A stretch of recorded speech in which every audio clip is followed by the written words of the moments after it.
terkasih, salam jumpa pada renungan harian Embun Pagi. Pada hari ini kita akan mendengarkan firman Tuhan yang menuntun kita. Oleh karena itu, sebelum kita mendengarkannya, kita bersatu di dalam doa. Damai sejahtera Allah yang melampaui segala akal dan pikiran, itulah yang memelihara hati dan pikiran dalam Kristus Yesus Tuhan. Amin.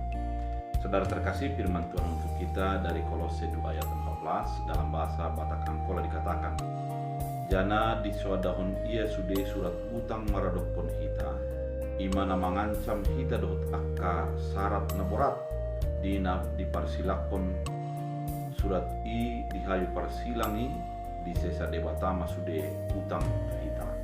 Dalam bahasa Indonesia, dengan menghapuskan surat hutang yang oleh ketentuan-ketentuan hukum mendakwa dan mengancam kita, dan itu ditiadakannya dengan memakukannya pada kayu salib. Demikian firman Tuhan. Saudara terkasih di dalam Kristus Yesus, kalau dikatakan tentang hutang, pastilah kita mengerti sesuatu yang sudah kita pakai dengan sistem meminjam daripada orang lain.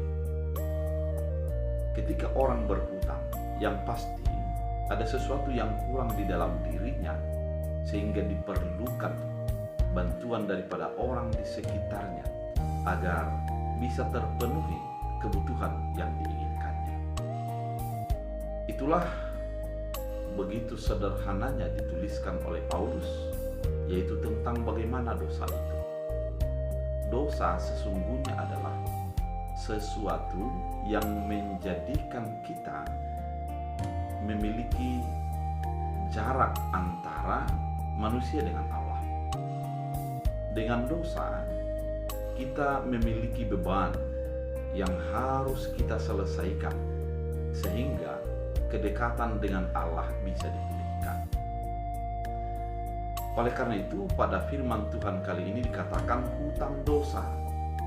Artinya bahwa kita berhutang oleh karena apa yang sudah kita terima, yaitu kita menerima sebuah ancaman atas dosa dan pelanggaran kita, sehingga diperlukan penyelesaiannya. Antara jarak kita dengan Allah haruslah terdamaikan. Oleh karena itu, dengan adanya dosa itu, sesungguhnya kita dikejar-kejar, ditagih. Oleh karena kita yang berdosa, artinya dosa itu menjadikan sebuah beban di dalam hati kita, pikiran kita, dan segala tindakan kita. Orang yang berdosa sesungguhnya dirinya merasa dikejar-kejar bayangan oleh karena dosa itu.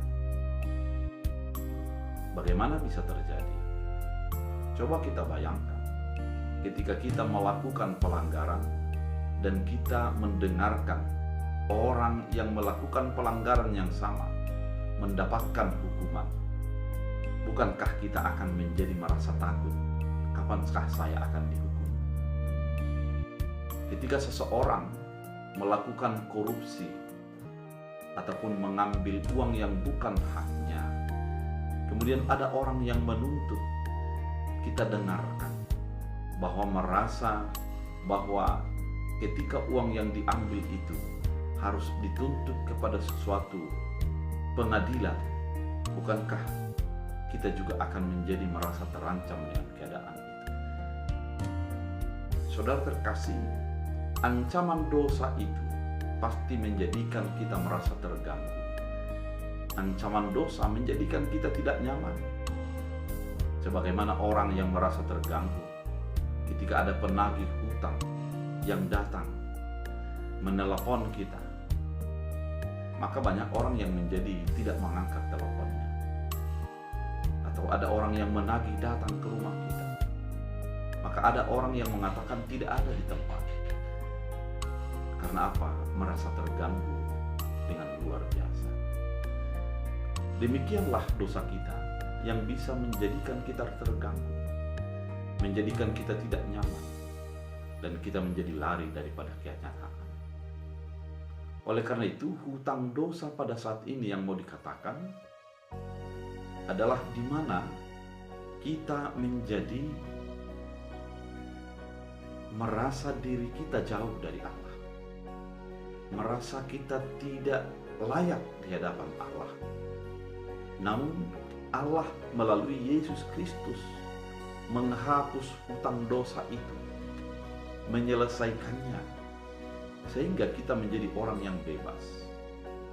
Melalui darah Yesus Kristus yang tersalib di kayu salib, maka kita menjadi terbebas, terlepas dari tuntutan dosa. Karena memang dari darah Yesus yang merupakan anak domba Allah telah menyelesaikan segala tuntutan daripada dosa dan maut yang akan datang.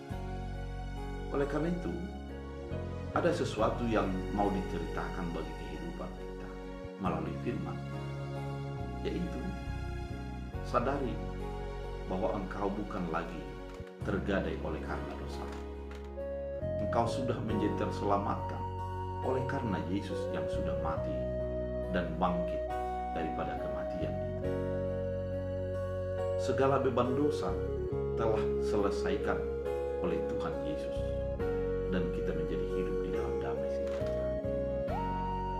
Yang berikutnya, ketika orang yang berdosa akan mengakhiri hidupnya dan sudah mengakhiri hidupnya, maka dia akan menjadi masuk ke dalam tuntutan dosa.